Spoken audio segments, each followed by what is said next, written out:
সেদিন বেশি দিন দূরে নয় মুসলমান, আজ আপনি আফগানিস্তানের দিকে তাকিয়ে দেখেন, ইমারত ইসলামী পাগড়ির পর আল্লাহর গোলামরা দেশ চালাচ্ছে, 18 ডিগ্রি সেলসিয়াস তাপমাত্রা সেখানে চলে গেল। আল্লাহ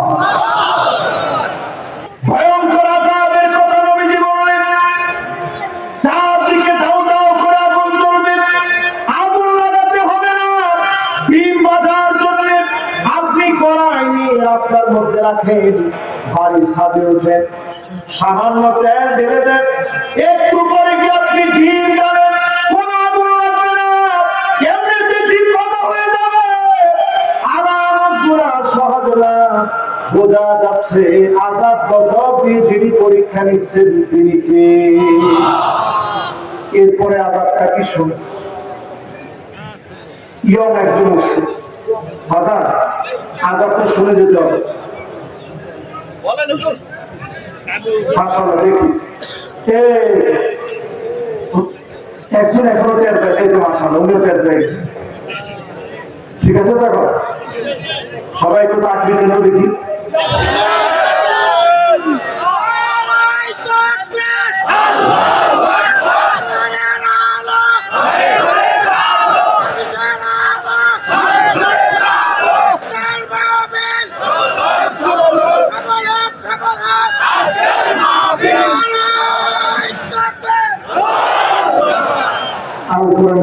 সারা জীবন ঘরে ঘরে চালাইলেন, সংসদে কি জীবনে চালাবেন না নাকি? সংসদে চালাতে চান? আরে কথা বলা চান? সেদিন বেশি দিন দূরে নয় মুসলমান, আজ আপনি আফগানিস্তানের দিকে তাকিয়ে দেখেন, ইমারত ইসলামী পাগড়ির পর আল্লাহর গোলামরা দেশ চালাচ্ছে, 18 ডিগ্রি সেলসিয়াস তাপমাত্রা সেখানে চলে গেল। আল্লাহ আমাদের দেশে আগুন পড়তেছে মনে হয়। অর্থনৈতিক দিক থেকে এত সমৃদ্ধ হয়েছে আফগানিস্তান, নতুন করে একটা কলা সাপ্লাই দিচ্ছে, আমির কলা, সারা ওয়ার্ল্ডে বিখ্যাত হয়ে গেছে, তাদের জুস সারা ওয়ার্ল্ড এখন নিতে যাচ্ছে, তাদের মুদ্রা সারা দুনিয়াতে মাথা উঁচু করে তাকিয়েছে। জোরে করে আল্লাহু আকবার। আমার সাথে আছেন তবে না?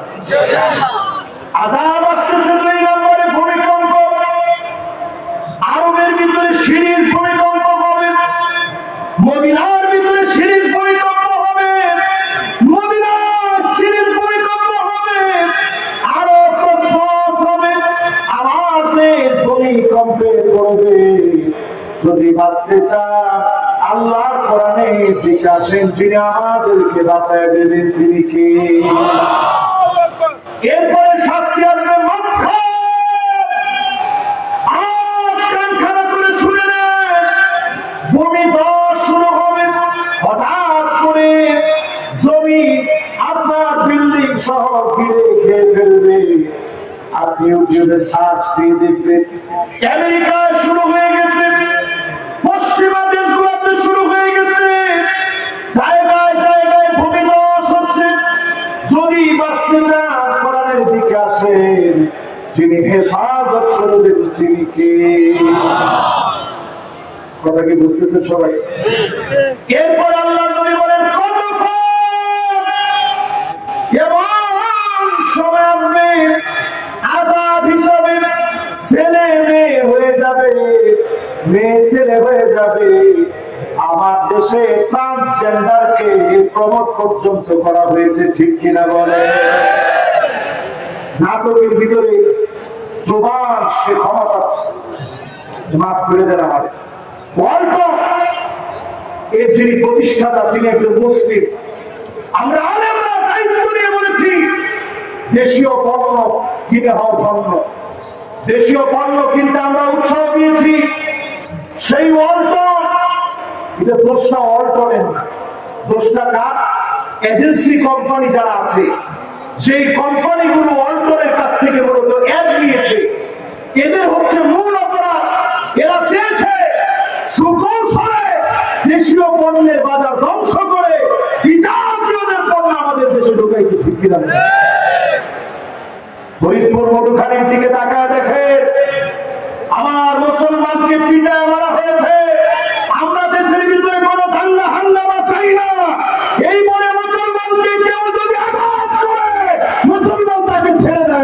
কিনা বলেন?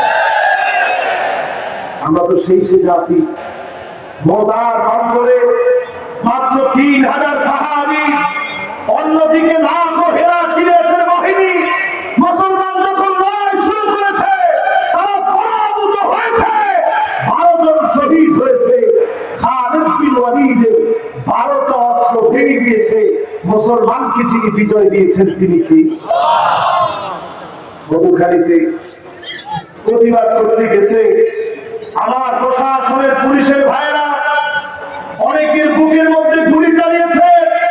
আমি পরিষ্কারভাবে আজকের মাহফিলে বলতে চাই, আগে তদন্ত করে দেখেন, যদি মুসলমানের উপরে জুলুম করা হয়ে থাকে, পায়ে বিচার করা লাগবে। কেউ ভাইরা আমার, এই যে সময়টাতে আমরা এখন আছি, যে কথাগুলো বললাম, ট্রান্সজেন্ডারকে ঢুকিয়ে দেওয়া এটা কাদের কাজ? আমেরিকা চিন্তা করছে, পিছায়া মুসলমানদের ইমান হরণ করা যায় না,